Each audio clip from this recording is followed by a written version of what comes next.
গল্পের শুরুতেই দেখা যায় তাকামিনা সান স্কুলের সবচেয়ে জনপ্রিয় মেয়ে। পড়াশোনা থেকে স্পোর্টস সব কিছুতেই সে সবার আগে থাকে। পুরো স্কুলে সবাই তাকে চেনে। এ কথা বলছে শিরোটা কোশি, যে একদম সাধারণ ছেলে। তাকামিনার থেকে অনেক আলাদা, কারণ ক্লাসে খুব কম লোক তাকে চেনে। শুধু কয়েকজন বন্ধু আছে তার।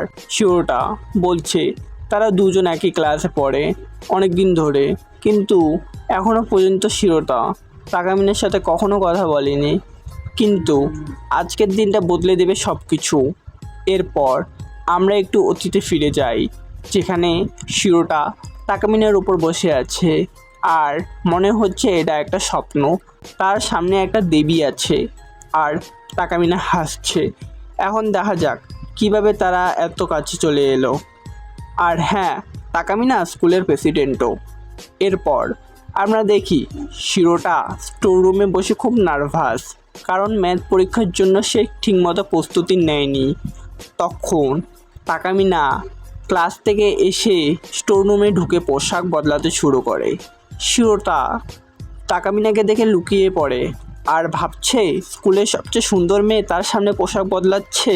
শিরোটা তার চোখ ঢেকে রাখে, কারণ এটা একটা বিরল সূচক। কিন্তু শিরোটা তো ছেলে না, সেই জন্য সে তো দেখবেই। সে একটু লুকিয়ে লুকিয়ে দেখে। এরপর ক্লাসে ফিরে এসে শিক্ষক ফলাফল দেয়। শিরোটার 52 নম্বর এসেছে, যা মোটামুটি খুব ভালোই। কিন্তু তাকামিনার আসে 98 নম্বর, পুরো 100তে 100 নয়। সবাই অবাক হয়, কারণ তাকামিনে সব সময় ক্লাসের মধ্যে ফার্স্ট হয়। তাকামিনা কিছু বলে আর শিরোটা তাকামিনার দিকে তাকিয়ে থাকে। তাদের চোখ মেলতে থাকে। তখন একটি প্রজাপতি আর একটি ঘড়ির ছবি দেখা যায়। এরপর শিরোটা তার মার্কশিট দেখে, ঠিক 52 নম্বর। তারপর তাকামিনার নম্বর জানতে চাইলে শিক্ষক বলে পুরো 100তে 100 পেয়েছে। শিরোটা ভাবতে থাকে এটা স্বপ্ন নাকি সত্যি।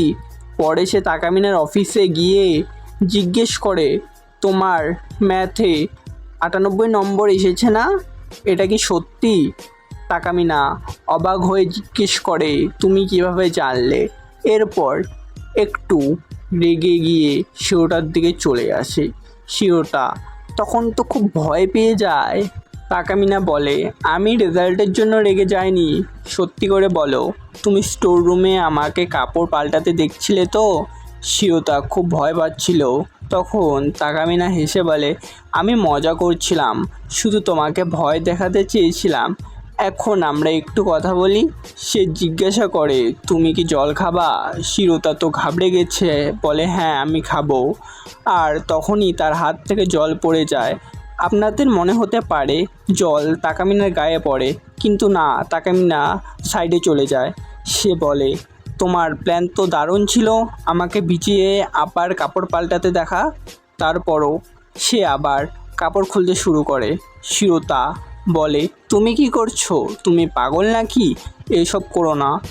আবার প্রজাপতি উড়ে গিয়ে ঘড়ির পাশে চলে যায় আর আবার টাইম রিভাইজ হয়ে চলে আসে, যেখানে গ্লাসটা পড়ে যাচ্ছিল।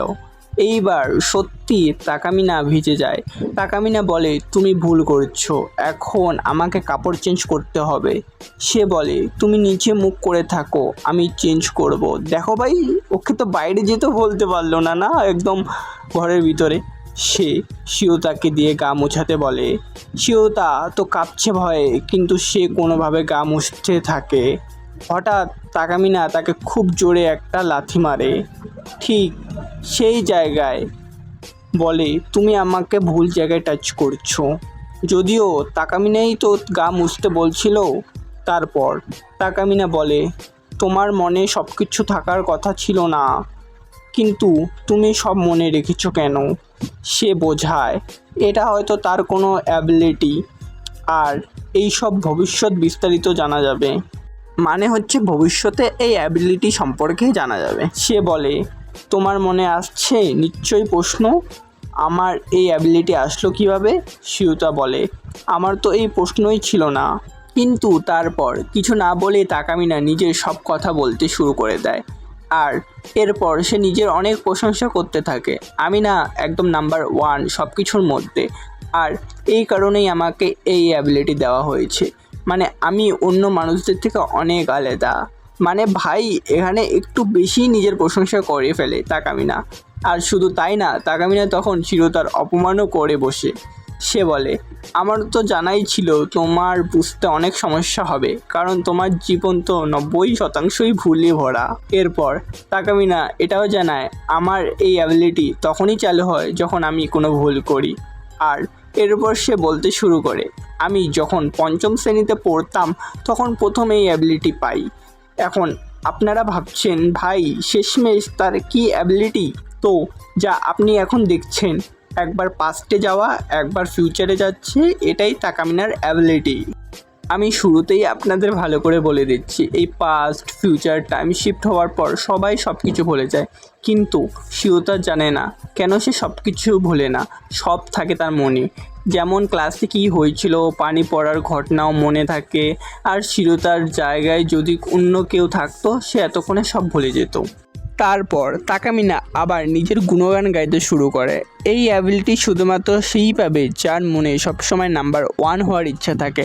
আর এই কারণেই এই অ্যাবিলিটি আমাকে দেওয়া হয়েছে, কারণ আমি সবসময় নাম্বার 1 হতে চাই। আর সত্যি বলতে শিরোতা তো তখন একদম পাগলের মতো হয়ে গিয়েছিল, ভাবছিল ভাই এটা কী সব বলছে, আর আমি কেন এখানে এসে পড়লাম। এবং এখন আমি আপনাদের একটা মজার কথা বলবো, তাকামিনা যদি তার অ্যাবিলিটি ইউজ করতে চায় তাহলে তাকে তখন তার আন্ডারওয়্যার খুলতে হবে। আর যখনই সে এটা করে তখনই তার অ্যাবিলিটি অ্যাক্টিভ হয়ে ওঠে। আর এই কারণেই তাকামিনা সবসময় অনেকগুলো আন্ডারওয়্যার নিজের সাথে ক্যারি করে। তারপর তাকামিনা জানায়, তোমার তো আমার অ্যাবিলিটির ব্যাপারে জানা হয়ে গেছে এবং তুমি আমার এই অ্যাবিলিটি ইউজও করতে পারো, মানে তুমি এখন আর কিছুই ভুলতে পারবে না।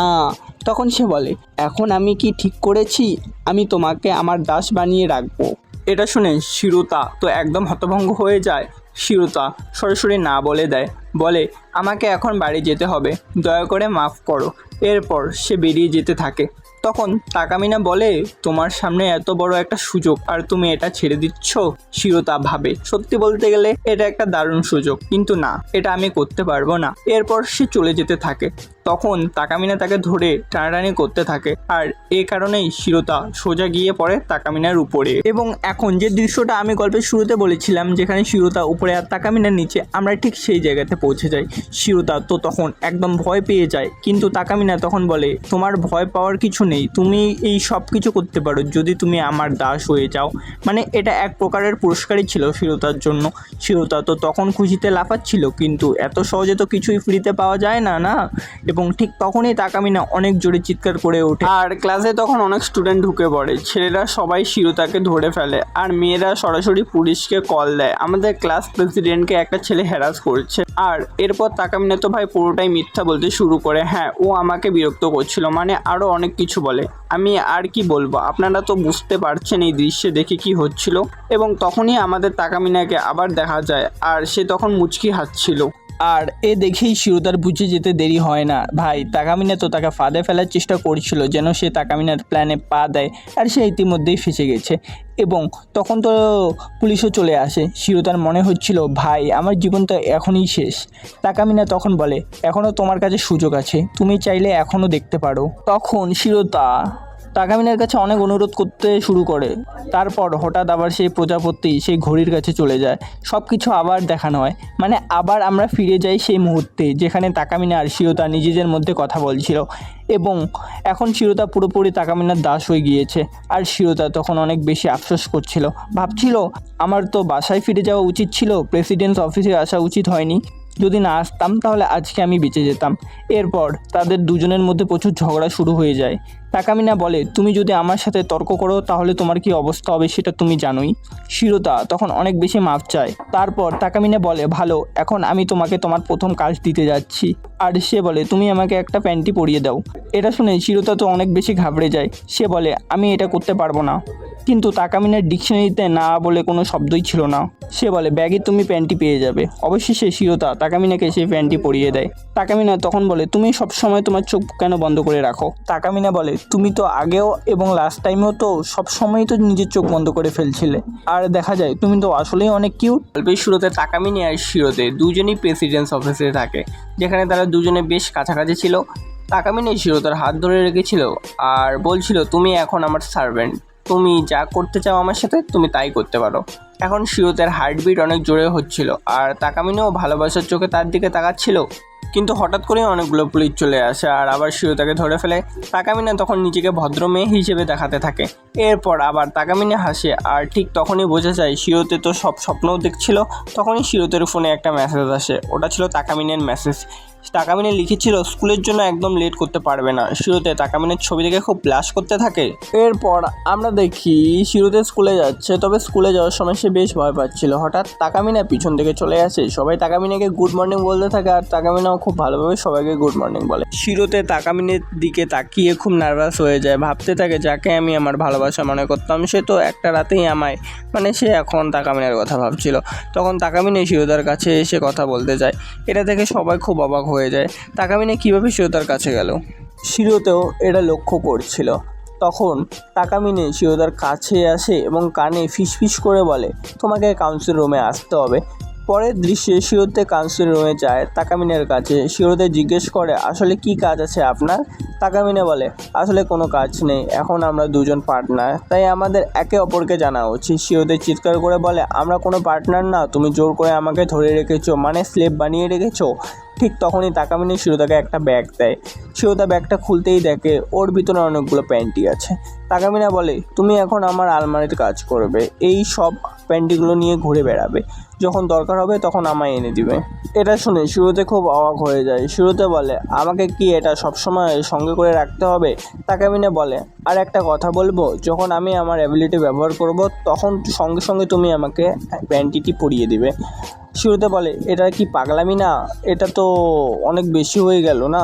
তাকামিনা বলে চিন্তা করো না, ক্লাসে দিনে 1-2বারই ব্যবহার করব, আর এমার্জেন্সি হলে তখন করতে হবে। এরপর তারা আরও অনেক কথা বলতে শুরু করে।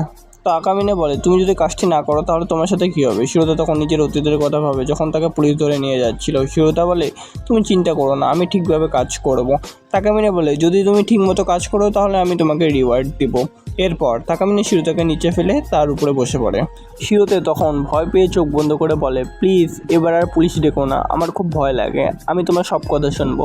তখন তাকামিনা বলে হ্যাঁ চিন্তা করো না, আসলে আমিও এইসব দেখাতে লজ্জা পাই, কিন্তু যদি তুমি থাকো তখন ততটা লজ্জা লাগে না। এটা শুনে শিরোতা খুবই অবাক হয়ে যায়।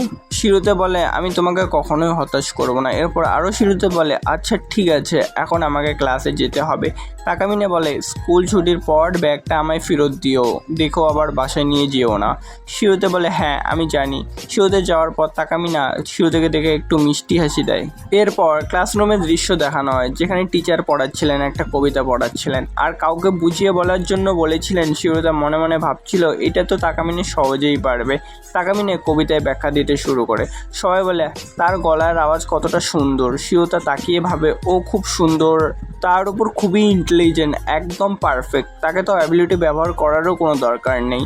তখনই হঠাৎ করে জোরে বাতাস বইতে শুরু করে। তাকামিনে দাঁড়িয়ে বলে আমি জানতাম আমাকে আবার এই অ্যাবিলিটিটা ব্যবহার করতে হবে। শিরোতে বলে কিন্তু তুমি তো একদম পারফেক্টভাবেই কবিতা বলছিলে। তাকামিনে নিজের প্যান্টটি খুলতে শুরু করে এবং তাকামিনে আরও বলে হ্যাঁ পারফেক্ট ছিল, কিন্তু আরও এটা ভালো করা যেত। এরপর আবার বাটারফ্লাই দেখানো হয়, ঘড়ির অ্যালার্মও দেখানো হয় আর সময় আবার পিছনে চলে যায়, যেখানে টিচার জিজ্ঞেস করছিল যে কে ব্যাখ্যা করবে এই কবিতাটি। তাকামিনে আবার কবিতা বলতে শুরু করে, এইবার সে এমনভাবে ব্যাখ্যা করে যেন ক্লাসের সবাই সেই কবিতার ভিতর ঢুকে পড়েছে। সবাই এতটাই অনুভব করে যে শিরোতাও বুঝতে পারে না যে কবিতাটি কখন শেষ হয়ে গিয়েছে। এরপর পুরো ক্লাস হাততালি দেয়। শিরোতা ভাবে কি মেয়েরে ভাই, এতটা পারফেকশন কার মধ্যে থাকে? তাকামিনে মিষ্টি হেসে শিরোতার দিকে তাকায়। তাকামিনে ভাবে দ্বিতীয়বারটা প্রথমবারের চেয়েও ভালো ছিল। মানে পারফেক্ট ছিল কিন্তু বেস্ট ছিল না। এ কথা ভাবার পর শিরোতে অবাক হয়ে যায়। সেভাবে মানে সে এই ধরনের অ্যাবিলিটি বারবার ব্যবহার করবে। এরপর হঠাৎ তাকামিনে একটা কাগজ শিরোতের দিকে ছুঁড়ে মারে আর বলে, এবার কাজ শুরু করো। এটা শুনে তো শিরোতে একদম ঘাবড়ে যায়, কারণ সে তো পুরোটাই ভুলে গিয়েছিল। এখন সে ভাবে পুরো ক্লাসে আমি কিভাবে ওকে প্যান্টটি পরাবো, কি করব কিছুই বুঝতে পারছে না। আর তাকামিনে বারবার তার দিকে ইশারা করে বলছিল তাড়াতাড়ি করো। আর সত্যি বলতে তাকামিনেও অনেক রকম অদ্ভুত আচরণ করতে লাগবে সেই সময়। এরপর তাকামিনে বলে, শিরোতে তুমি কি আমার জন্য ওই ইরেজারটা তুলে দিতে পারো? শিরোতে তখন দেখে তাকামিনের সামনে একটা ইরেজার পড়ে আছে। ও ভাবে তাকামিনা আসলেই খুব জিনিয়াস। এখন আমার হাতে কোনো অপশন নেই, যদি আবার জেলে যেতে না চাই তাহলে এটা আমাকে করতেই হবে। শিরোতার মাথায় তখন হাজারটা চিন্তা ঘুরছিল, কিন্তু শেষে সে সিদ্ধান্ত নেয় যে এই কাজটা আমাকে করতেই হবে। সে ইরেজার তোলার বাহানায় প্যান্টটি নিজের পকেটে ঢুকিয়ে নিয়ে যায় আর তাকামিনের দিকে এগোতে থাকে। তাকামিনাও তখন মুচকি হাসছিল, মানে সে প্রস্তুত ছিল প্যান্টটি পরার জন্য। সেই মুহূর্তে শিরোতে প্যান্টটি পরাতে গিয়ে খুব বেশি ব্লাশ করছিল, কিন্তু শেষ পর্যন্ত সে সফল হয়। পরে সে নিজের সিটে বসে পড়ে। তার হার্টবিট খুব জোরে জোরে হচ্ছিল। সে ভাবছিল আমি এটা শেষমেশ করে ফেলেছি, আমি সত্যি এটা করে ফেলেছি। সে খুব খুশি ছিল। এরপর টিচার সবার মাঝে উত্তরপত্র বিতরণ করতে যায়। টিচার বলেন, আমি একে একে নাম বলবো, তোমরা এসে তোমাদের উত্তরপত্র নিয়ে যাবে। শিরোতা ভাবে আবার একটা খারাপ দিন শুরু হলো। সে তাকামিনের দিকে তাকায় আর তখন বুঝতে পারে সে প্যান্টিটা ঠিকমতো পরেনি। তার মাথায় তখন অনেক কিছু ঘুরছিল। সে খুব ভয় পেতে শুরু করে। সে ভাবে যদি টিচার তাকামিনাকে ডাকে আর সে যদি হেঁটে যায় তাহলে প্যান্টিটা পড়ে যেতে পারে, আর যদি সেটা হয় পুরো ক্লাস দেখবে। তাকামিনাও তখন কান্না ভেজা চোখে শিরোতের দিকে তাকিয়ে বলে, তুমি কেন এমন করলে শিরোতে? শিরোতে তো পুরো ভয় পেয়ে যায়। তার মাথায় তখন পূর্ণ স্মৃতি ভেসে ওঠে যখন পুলিশ তাকে ধরতে এসেছিল। সে ভাবে যদি এমন কিছু হয় তাহলে তো আমার লাইফ শেষ, আমাকে এখন কিছু একটা করতেই হবে। তখন হঠাৎ তার মাথায় একটা আইডিয়া আসে, যখন তাকামিনার নাম ডাকা হবে তখন আমি তার হয়ে গিয়ে তার পেপার নিয়ে আসবো। সে তখন মনে করে তাকামিনার কথা, যখন অন্য কেউ আমাকে অ্যাবিলিটি ইউজ করতে দেখে তখন আমার লজ্জা লাগে, কিন্তু যখন তুমি দেখো তখন একটুও লাগে না। এরপর টিচার তাকামিনার নাম ডাকে। শিরোতে হঠাৎ দাঁড়িয়ে যায় আর টিচারের কাছে যায়। টিচার বলে, তুমি তো তাকামিনা না? শিরোতে বলে, সরি স্যার, ভুল করে চলে এসেছি। টিচার বলেন, কোনো সমস্যা নেই, তুমি তোমার পেপার নিয়ে যাও। শিরোতের এমন আচরণ দেখে তাকামিনাও মুচকি হাসে। শিরোতে তার কাছে গিয়ে পেপার দেয়। তাকামিনা বলে, ধন্যবাদ। শিরোতে বলে, ধন্যবাদ বলার কিছু নেই, আমি তো তোমার দাস, আমাকে করতেই হবে। এরপর শিরোতে সেখান থেকে চলে যেতে চায়, কিন্তু তখনই তাকামিনা তার পা ধরে ফেলে আর বলে, তুমি এখনও পুরোপুরি কাজ শেষ করোনি, ঠিকভাবে প্যান্টিটি পরাও। শিরোতা বলে, তুমি পাগল হয়ে গেছো নাকি? এত ছাত্রছাত্রী ক্লাসে আমি কিভাবে এটা করতে পারি? তাকামিনা বলে, আসলে তোমার তো কোনো বিকল্প নেই। শিরোতে বাধ্য হয়ে সেটা করে, আর তাকামিনার মুখ তখন বেশ অদ্ভুত হয়ে গিয়েছিল। শিরোতা বলে, তোমার তো কিছু হয়নি তো? কোনো সমস্যা তো হয়নি না? তাকামিনা তখন শুধু ব্লাশ করছিল, কিছুই বলছিল না। এরপর কাউন্সিল রুমের দৃশ্য দেখানো হয়, যেখানে শিরোতা বলে, দয়া করে আমাকে দিয়ে এসব কাজ করিও না প্লিজ। তাকামিনা বলে, আমি আসলে তোমাকে টেস্ট করছিলাম, দেখছিলাম তুমি এমন অবস্থায় কি করো। তারপর তাকামিনা ক্ষমা চায়। তাকামিনা বলে, আমার তোমার উপর পুরো বিশ্বাস আছে, তুমি কখনো খারাপ কিছু করবে না। তাকামিনা জিজ্ঞেস করে, তুমি আমাকে সেভ করার চেষ্টা করলে কেন? তুমি তখন আমাকে বাঁচানোর চেষ্টা করলে আর প্যান্টিটাও একদম ঠিকঠাক পরিয়ে দিলে কেন? শিরোতা তখন চুপচাপ করে থাকে। তাকামিনা বলে, তুমি কি এটা করছিলে শুধু এই কারণে, কারণ আমি বলছিলাম আমি কাউকে আমার আন্ডারওয়্যার দেখাতে চাই না, তাই তুমি কি আমাকে রক্ষা করার জন্য এটা করছিলে? শিরোতা মনে মনে ভাবে, তুমি এটা জানলে কিভাবে, কিন্তু মুখে বলে না। সে বলে, না না, আমি তোমাকে শুধু এই জন্য সেভ করছিলাম যাতে তুমি আমাকে আবার পুলিশের কাছে না দাও। তাকামিনা বলে, সত্যি বললে? তোমার কথায় একদম বিশ্বাস হচ্ছে না, কিন্তু তুমি যদি আমায় খুশি করার চেষ্টা করে থাকো তাহলে ধন্যবাদ। এই সময় তাকামিনার মুখটা সত্যি দারুণ কিউট লাগছিল। কাহিনীর শুরুতে শিক্ষক সবাইকে অ্যাসাইনমেন্ট জমা দিতে বলেন, আর তাকামিনে সব অ্যাসাইনমেন্ট জমা দিয়ে ফেলে। তখন ওগুলো রাখার জন্য যেতে হয় তাকামিনেকে। তখন কিছু ছাত্র এসে বলে, তাকামিনে, তোমার কি আমাদের সাহায্য দরকার? শিরোতে তখন ভাবছিল সে সত্যিই তাকামিনে অনেক পপুলার। তারপর তাকামিনে বলে, হ্যাঁ, আমার তোমাদের সাহায্য দরকার, আর সে শিরোতেরও নাম নেয়। এরপর সে নিজের অ্যাবিলিটি ব্যবহার করে, মানে ওই যে আবার প্রজাপতি উড়ে বেড়াচ্ছিল সেটা আবার দেখানো হয়। আর আমরা আবার অতীতে ফিরে যাই। সবার আবার একই প্রশ্ন, আমরা কি তোমাকে সাহায্য করতে পারি?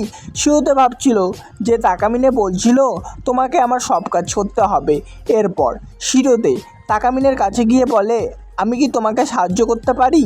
এর পরের দৃশ্যে তাকামিনে বলে, এইবার আমি তোমাকে ছেড়ে দিচ্ছি, কিন্তু পরের বার তোমাকে ছাড়বো না, আর তুমি একটু সাবধানে থাকবে। শিরোতা তখন তাকামিনের প্যান্ট পরিয়ে দিচ্ছিল আর বারবার বলছিল সরি। শিরোতা ভাবছিল, এখন তো আমি এক প্রকারের অভ্যস্ত হয়ে গেছি। ক্লাসের সবাই তাকামিনেকে সাহায্য করতে চায়, কিন্তু সব সময় তাকামিনির আমার সাহায্যই লাগে। তাকামিনি আবার বলে, এইবার ছেড়ে দিলাম, কিন্তু পরের বার থেকে সাবধানে থাকবে। তারপর সে বলে, আমার পিছনে এসো। তাকামিনে যখন যাচ্ছে তখন আবার অনেক ছেলেরা তাকামিনের কাছে আসে সাহায্যের জন্য। শিরোতা ভাবছিল, তাকামিনিকে এত লোক সাহায্য করতে চায়, ও এতটাই পপুলার, কিন্তু সবাইকে ও রিজেক্ট করে চলে যায়। এরপর তাকামিনে সবার সঙ্গে কথা বলতে শুরু করে, এমনকি বেসবল ক্লাবের প্রেসিডেন্টও ছিল। তাকামিনে তার সাথেও কথা বলছিল। শিরোতা তো পুরোটাই হতবাক, তাকামিনির এত জনপ্রিয়তা দেখে অবাক হয়ে গিয়েছিল। তাকামিনি বলে, যখন আমি কোনো কাজ পাই তখন তোমার কি করা উচিত? শিরোতে বলে, তোমার পিছনে আসা আর তোমাকে সাহায্য করা। তাকামিনে বলে, হ্যাঁ, খুব ভালো কথা বলছো। তারপর ওরা কিছু খারাপ কথা বলতে শুরু করে, মানে একটু অশ্লীল ধরনের কথা, যেটা আমি বলতে পারবো না, নাহলে ইউটিউব আমার ভিডিওটি চেক করতে বসবে। শিরোতে বলে, তোমার নিশ্চয়ই প্রবলেম হয়, সবাইকে না বলার পরেও সবাই সাহায্য করতে চায়। তাকামিনে বলে, আমি একজন ভালো প্রেসিডেন্ট, তাই কারো সাহায্য নিই না। এরপর ও নিজের অনেক প্রশংসা করে। শিরোতে বলে, তুমি কি সব ছাত্রের মুখ আর নাম মনে রাখতে পারো? তাকামিনে বলে, হ্যাঁ, কারণ আমি পারফেক্ট প্রেসিডেন্ট, সবাই আমার নাম জানে, তাই আমিও সবার নাম জানি, আর আমি একদম পারফেক্ট হতে চাই, আমার মতো কেউ হওয়া উচিত না। এরপর সে আবার নিজের অনেক বড়াই করে। তাকামিনে চলে যায়। শিরোতে ভাবে, আমি এক প্রকার ঈর্ষা অনুভব করি তাকামিনের প্রতি, কারণ সে এত পপুলার, কিন্তু সত্যি বলতে সে অনেক পরিশ্রম করে নিজেকে আরও পারফেক্ট বানানোর জন্য। এরপর তাকামিনে শিরোতা সম্পর্কে বলতে থাকে, সে কোন কোন বিষয়ে দুর্বল, কি তার মধ্যে খুঁত আছে, এত কিছু বলে যে শিরোতা লজ্জায় পড়ে যায় আর বলে, প্লিজ এইসব নিয়ে কথা বলো না। সে জিজ্ঞেস করে, তুমি কি সব ছাত্রদের ব্যক্তিগত তথ্য জানো? তাকামিনে রেগে গিয়ে বলে, তুমি কি বলতে চাও? আমি শুধু তোমার দোষ বলছি? শিরোতা তখন মাপ চায়। এরপর তাকামিনে তার আরও দোষ বলতে থাকে। তাকামিনে জিজ্ঞেস করে, তুমি আমার সম্পর্কে কী ভাবো? আরও অনেক প্রশ্ন করে। শিরোতে তখন লজ্জায় পড়ে যায়, আর কিছু বলে না এবং চলে যেতে চায়। তখন তাকামিনে ওকে একটা জোরে লাথি মারে আর বলে, যদি আমি তোমাকে সুযোগ দেই কিছু করার, তাহলে তুমি কি করবে আমার সাথে? তখন তাকামিনে ওর অনেক কাছে চলে আসে। শিরোতার হার্টবিট বাড়তে থাকে। তাকামিনে নিজের শার্টের বোতাম খোলার মতো করে, কিন্তু শিরোতা সেটা করতে নাও করে। শিরোতা ভাবছিল, ও কি মজা করছে না সত্যি? এরপর সে তাকামিনেকে দূরে সরিয়ে বলে, এইসব বাইরে গেলে করব, এখন কিছু করব না। তাকামিনে হেসে বলে, আমি তো শুধু মজা করছিলাম, দেখতে চাইছিলাম তুমি কি করবে। তারপর জিজ্ঞাসা করে তাকামিনে, তুমি কি মনে করো আমরা একসাথে বাইরে যাব কোনো দিন? শিরোতে বলে, না না না, আমি ভাবতেও পারি না। এরপর ওরা নিচে নামছিল, তখন শিরোতের পা পিছলে যায় আর সে এক প্রকার তাকামিনের উপর পড়ে যায়। দেখানো হয় না, শিরোতের চোখ খুলে যায় নার্স অফিসে। সে তখন তাকামিনের কোলে ছিল। তাকামিনে বলে, তুমি খুব জোরে পড়ে গিয়েছিলে, আমি আমার অ্যাবিলিটি ব্যবহার করে তোমাকে বাঁচিয়ে দিয়েছি। শিরোতে বলে, ধন্যবাদ। তাকামিনে বলে, তুমি একটু বিশ্রাম নাও। তারপর বলে, তুমি তো আমার অফার রিজেক্ট করছিলে, তুমি ভয় পেয়ে যাও, কিন্তু তুমি একজন সৎ মানুষ। এ কথা শুনে তো শিরোতা ব্লাশ করে। আজ ছিল জিম ক্লাস, দৌড় নেওয়া ছিল, কিন্তু ক্লাস তো শেষ। শিরোতা মন খারাপ করে, ভাবে কমপক্ষে একজন থাকলে তার সাথে দৌড়াতাম। এর পরের দৃশ্যে তাকামিনা জিমে এসে বলে, আজ আমি তোমাকে শেখাবো, আর বলে, তোমার ফর্ম ঠিক করতেও সাহায্য করব। এই শুনে সবাই খুশি হয়ে যায়। রানিং শুরু হয়, সবাই ভালো করে, কিন্তু শিরোতার পারফরমেন্স বেহাল। তাকামিনে বলে, তুমি এত খারাপ কিভাবে দৌড়াও? তারপর বলে, তুমি আমার কথা মন দিয়ে শুনবে, 30 মিনিট শেষ করতে হবে। তাকামিনে তখন খুব কাছে চলে আসে শিরোতের। শিরোতে আবার ব্লাশ করতে শুরু করে, তারপর ভয় পেয়ে হ্যাঁ বলে দেয়। তাকামিনে আবার অ্যাবিলিটি ব্যবহার করে, প্রজাপতি ঘড়ি পিছনের সেই জায়গায় ফিরে যায়। আবার তাকামিনে বলে, তোমার 30 মিনিটে শেষ করতেই হবে। ভয় পেয়ে শিরোতা দৌড়াতে থাকে, খুব ক্লান্ত হয়ে যায়। পিছনে তাকামিনা সাইকেল চালিয়ে এগিয়ে মোটিভেট করছিল। তখন শিরোতা খেয়াল করে তাকামিনা তার প্যান্ট পরেনি, কারণ সেটা অ্যাবিলিটি ইউজের সময় খুলে ফেলেছিল। শিরোতা তখন ভাবে, আমি কাউকে কিছু দেখতে দেব না, তাকামিনার প্যান্ট আমি নিজে বেঁধে দিব, আর খুব জোরে দৌড়াতে থাকে। সত্যি ভাই 30 মিনিটের মধ্যে দৌড় শেষ করে, এক প্রকার বিজয়ী হয়। তাকামিনা বলে, আমি আমার সাইকেল চালাচ্ছিলাম যেন দেখতে পারি কেউ আহত হয় কি না। তাকামিনা বলে, তুমি তো প্রথম হয়েছো। আর বলে, তুমি তো বুঝে গেছো তাই না? এখন বলবে? আমি চাইনি কেউ কিছু জানুক, শুধু সাহায্য করতে চেয়েছিলাম। তাকামিনা খুশি হয়ে যায়। তারপর বলে, ঠিক আছে, আমি বাড়ি যাচ্ছি, তুমিও যাও। শিওতা বাড়ি গিয়ে দেখে ভুল করে তাকামিনার প্যান্টের ব্যাগ নিয়ে এসেছে। ভাবে কাল দিয়ে দিবে, কিন্তু তখন তাকামিনা ফোন করে বলে, তুমি কিছু ভুলে গেছো না তো? শিওতা মাপ চায়। তাকামিনা বলে, আমার একটাই স্পোর্টস প্যান্ট ছিল। ফোন কেটে দেয়। শিওতা ভাবে, ওকে আমার পরীক্ষা নিচ্ছে। পরেও ভাবে, না আমি যাব না। কিন্তু তাকামিনী দৌড়ানোর সময় নিজের ছবি পাঠায়, কিছুই পড়া নেই ভিতরে। তারপর আরও ছবি পাঠায়, বলে চাইলে আসো, না চাইলে আসো না। শিওতা ভয় পায়। এক ছবিতে দেখে এক ছেলে তাকামিনাকে খারাপভাবে দেখছে। সে ভাবে ওর হয়তো সাহায্য দরকার। তাকামিনা তখন পার্কে বসে শিরোতার জন্য অপেক্ষা করছিল। ভাবে সে আসবে না, কিন্তু তখন শিরোতা আসে। তাকামিনা বলে, তুমি দেরি করছো। তারপর বলে, তুমি তোমার মালিকের কথা শুনতে শিখেছো, নিজেকে কন্ট্রোল করতে পারো না। শিরোতা বলে, না না, আমি এসেছি কারণ আমি তোমার জন্য চিন্তিত ছিলাম। তাকামিনা অবাক হয়ে যায়, ঘুরে যায়, লজ্জা পায় এবং ধন্যবাদ জানায়। তারপর ভালোভাবে বলে, আমার চিন্তা করার জন্য ধন্যবাদ। শিরোতা অবাক হয়ে যায় তাকামিনার এমন ব্যবহার দেখে। এরপর তাকামিনা নিজের কিছু সিক্রেট জানায়। শিরোতা ভাবে, আমি একমাত্র যে তার সিক্রেট জানি। তাকামিনা বলে, তুমি একমাত্র যে আমার সিক্রেট জানো। আমি কি ধরে নিতে পারি যে তুমি আমাকে নিয়ে খুব চিন্তা করো? তারপর সে ব্যাগ নেয়, দুজন বাড়ি যায়। তাকামিনা খুব ব্লাশ করে। এইভাবে এপিসোড শেষ হয়। নিচে কমেন্ট করে জানাও আজকের এপিসোড কেমন লাগলো।